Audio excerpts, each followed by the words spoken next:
Who's better going forward in week number 7 on Christian McCaffrey or Breece Hall? Am I absolutely crazy to not only like Breece Hall more than McCaffrey go forward, but to have Breece Hall as my #1 overall running back for week 7 through 17? This is not a video to tear down Christian McCaffrey or to suggest he can't be a top 5 running back in San Francisco. This is a video explaining why, because we did a live stream on it. People were in an uproar. Some people obviously agree in our circles that Breece Hall is better than Christian McCaffrey go forward, but there are an overwhelming amount of people, even in our own circles, that don't agree with this concept, and especially people outside of our fantasy football community. They can't wrap their head around it. I'm going to break down the pros and cons for Christian McCaffrey in San Francisco. I'm going to break down the pros and cons for believing in a guy like Breece Hall, a rookie, over a veteran like Christian McCaffrey, who's lived inside the top 1 to 2 for running backs in the past. I'm going to tell you why this guy right here is not only my #1 running back go forward in 2022, but he's my #1 overall player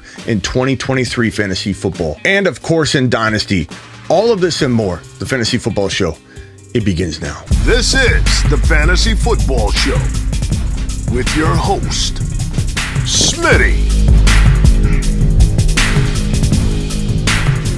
Take a lap.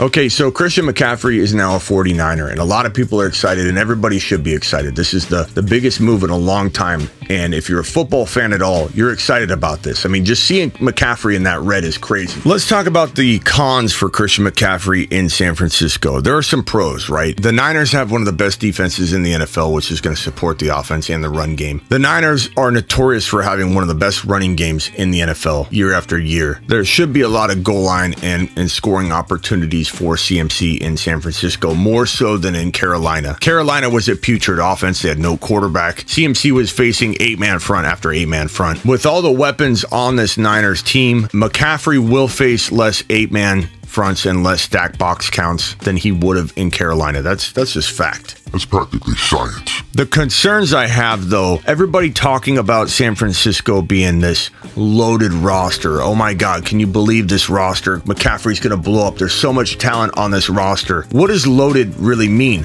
Buffalo, they have Diggs, they have Gabe Davis, they have Josh Allen. They're loaded. Cincinnati, Joe Burrow, T. Higgins, Jamar Chase, Joe Mixon, they're loaded. But what do those two teams have in common? Quarterback. Joe Burrow, Josh Allen. Jimmy G is no Joe Burrow or Josh Allen. He's not even close. He's not even a top 10 quarterback. So when you say that this offense is loaded, it doesn't necessarily mean that McCaffrey's going to benefit from having a loaded roster with a signal caller that's going to distribute and facilitate in a way that's not going to feed everybody at once, and then you run out of time, the game's over. It's not like it's everybody gets to eat every single game. This could be a situation where one player, just like Debo and Ayuk, kind of rotating, having good games. There's a reason Ayuk and Debo don't blow up every game together. They literally rotate because there's only so much volume to spread around. Now, the presence of McCaffrey should open up the offense, keep the offense on the field, less 3-and-outs, and that will provide more opportunities for everybody. Just having McCaffrey in the offense, it'll be more efficient. But I don't know that McCaffrey will be as consistent as everybody thinks, because Jimmy G can only facilitate so much. Maybe he's ultra efficient though,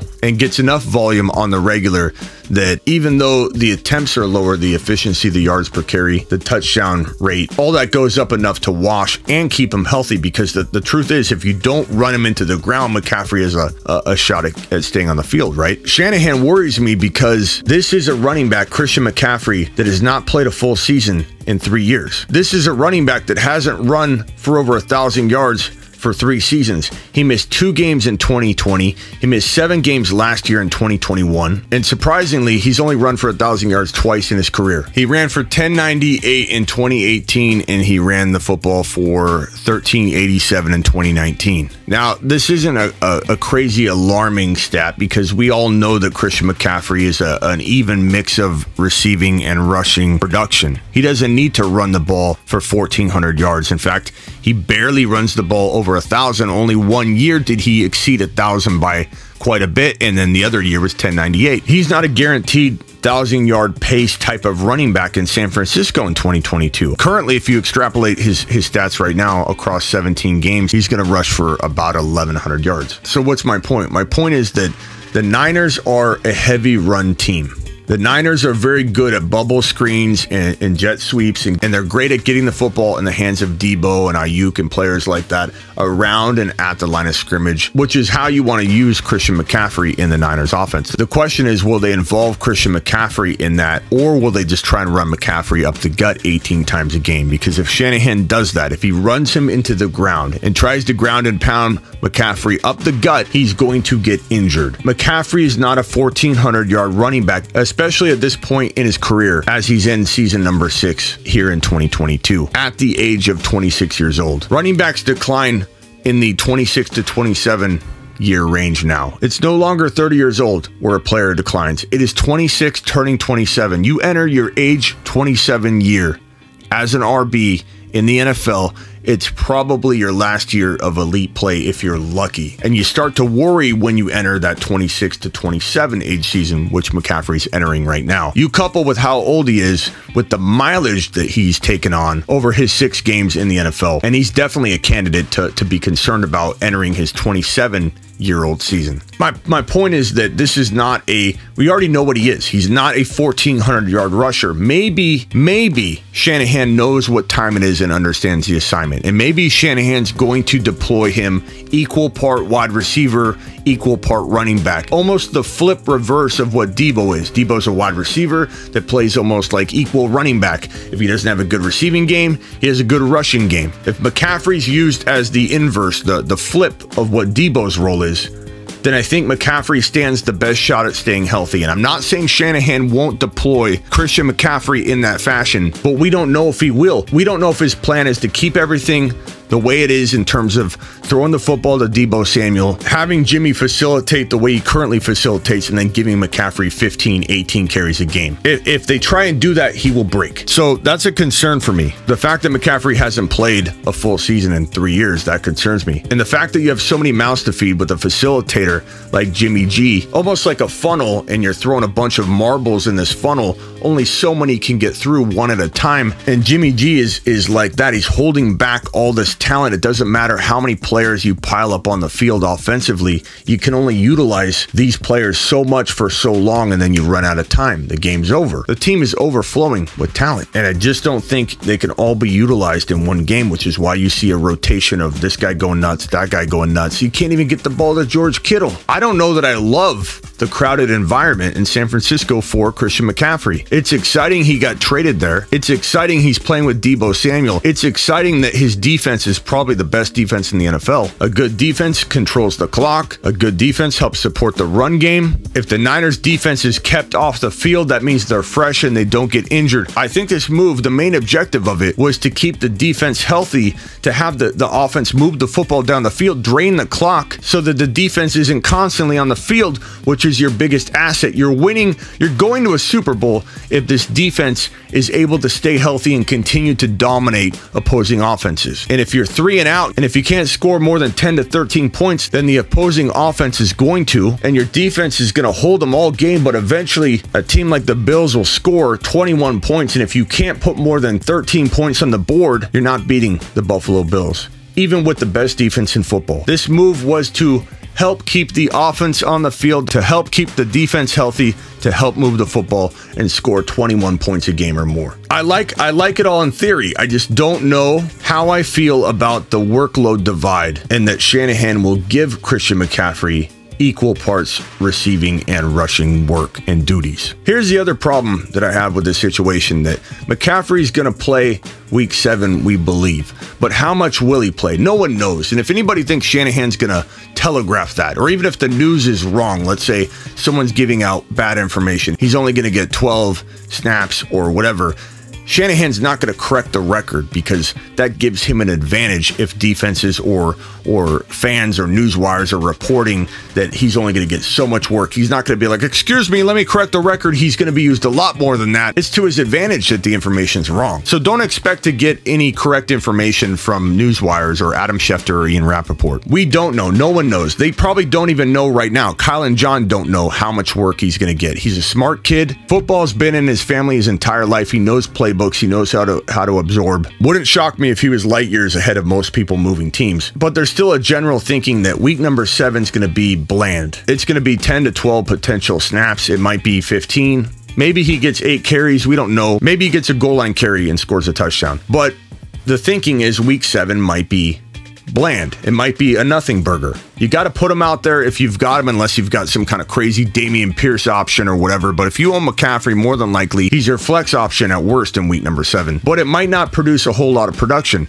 Week number 8, will he be fully embedded in the lineup and understand everything? Will he be fully utilized, fully unlocked, fully unleashed, or will he still be getting to know the offense and absorbing things? He's got a bye week in week number 9. And you know fantasy football circles, if this guy comes out and does nothing in week number 7, then comes out and isn't fully unlocked in week number 8 because he's still learning the offense, then has a bye week in week 9, people are going to lose it. Fantasy football owners don't have the patience for a 3-game nothing burger. Not his fault in week number 7, not his fault that he has a bye week, but that week 8 is going to be critical for painting a picture of 3 straight weeks of Christian McCaffrey. What are you getting out of McCaffrey if you trade for him in this 3-week window? Are you losing games? Do you lose 3 straight games because McCaffrey gets traded? That's what's going to be on the minds of fantasy football owners if they end up walking out of week number 9 without much Christian McCaffrey production. This worries me right here. Everybody's got a bye. Breece Hall has a bye upcoming. So we can't really look at this week number 9 and say, oh my God, nobody else has that. Everybody's got a bye. But this is an awkward grouping of games where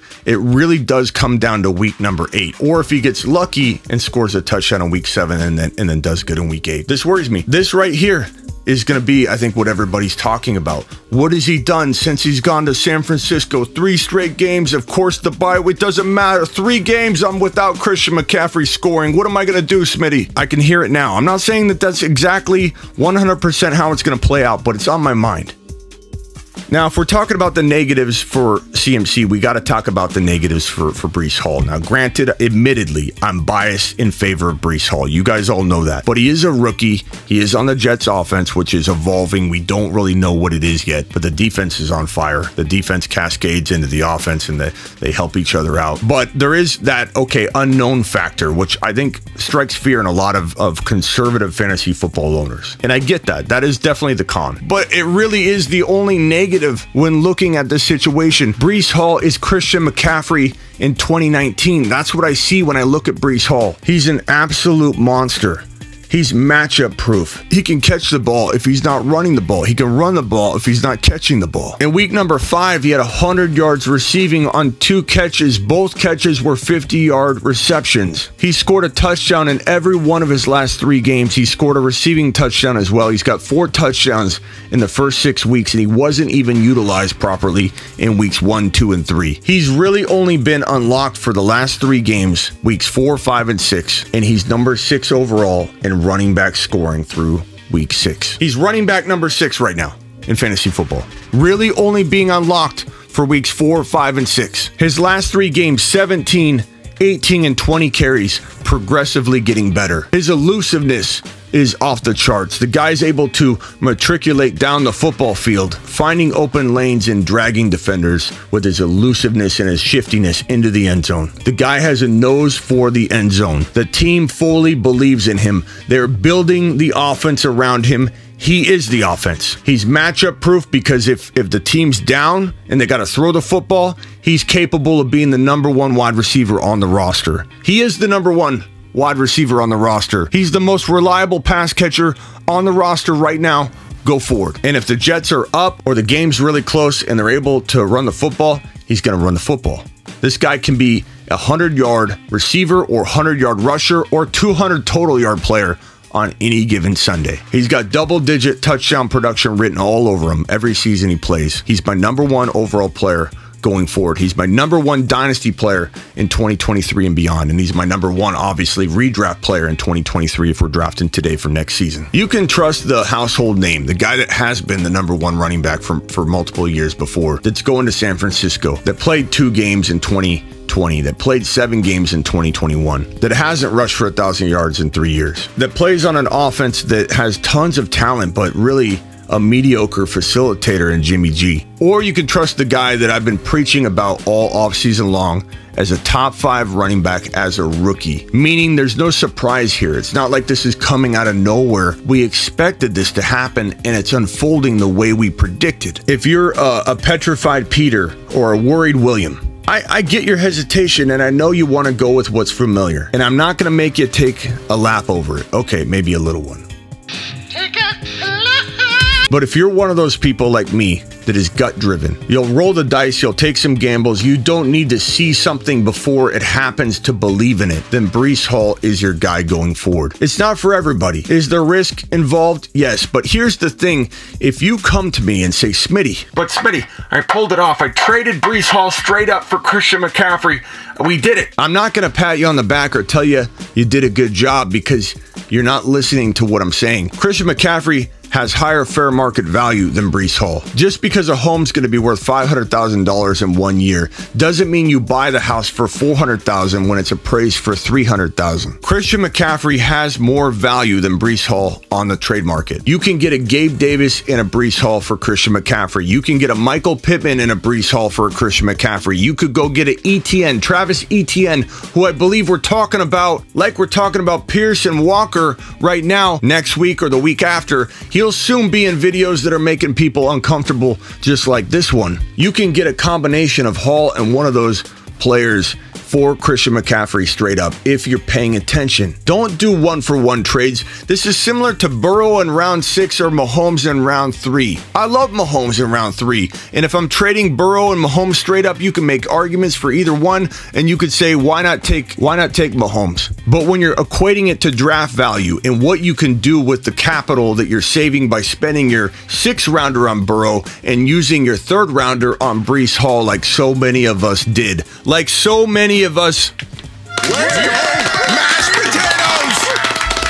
Yeah, buddy. When you're doing that, it's different. It's cost of entry. It's balance of what you're working with. Your cost of entry, how you build your team. All that matters when we're talking about trade or draft capital. And right now, if you have the ability to cash in your CMC for Breece Hall and get the additional piece for your roster, you're on your way to building a team via trade that you shouldn't have. One that someone looks at the end of the year and says, how did you get that team? You can't draft that team? That's the ultimate goal when you're trading, or even through not trading, just the sleeper drafting you've done, or using your waiver wire acquisitions. The goal at the end of the year is to have the kind of team someone looks at and says, how did you get that team? You can't draft that team. This is the kind of trade that at the end of the year has people saying that about your roster. Is there risk?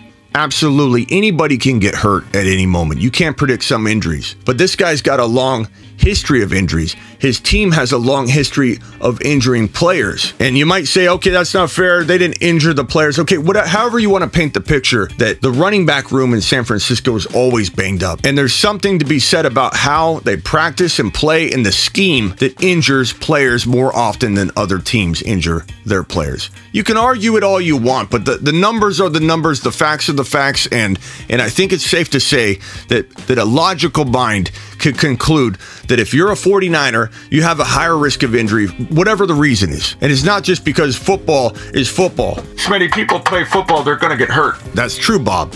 But if you play football for the 49ers and you follow football at all outside of your favorite team, you know that this is true. It's going to be all up to Kyle Shanahan, how he uses Christian McCaffrey. It's going to be all up to him as to whether McCaffrey finishes the year upright or ends up getting injured and disappointing. In a vacuum, I like Breece Hall more than Christian McCaffrey in 2022. Let me know what you think in the comments, and get on over to Underdog Fantasy using promo code Smitty. They'll match up to $100 in your first deposit, and there's so many of these props you can do too. Not only can you kind of set your fantasy football mindset by, okay, I've got a lot of injuries, I want some more skin in the game. You can draft a week 7 only fantasy football roster and take that into week 7 and have a whole bunch of fun like that. But you can also do these props. Here are my favorite props of the week. Nothing's a lock, but these feel like almost absolute locks, and you get 20 times multipliers if you put like 5 of these, like all 5 of these on one ticket. You drop $5, it'll pay $100. Every $5 will pay $100. You drop $10, it'll pay $200 if you land all 5 of these on one contest ticket. So go do it. Go drop a prop and get on over to The Fantasy Football thefantasyfootballshow.com, thefantasyfootballshow.com. Get your one-on-one text advice, your trade calculator, your rankings, your bold predictions, everything you need to dominate fantasy football and your league mates on a weekly and yearly basis. And again, my text line, that's how you get my text line. Go to thefantasyfootballshow.com if you want on-demand text advice with your boy Smitty. Now get out of here. This is the Fantasy Football Show with your host, Smitty.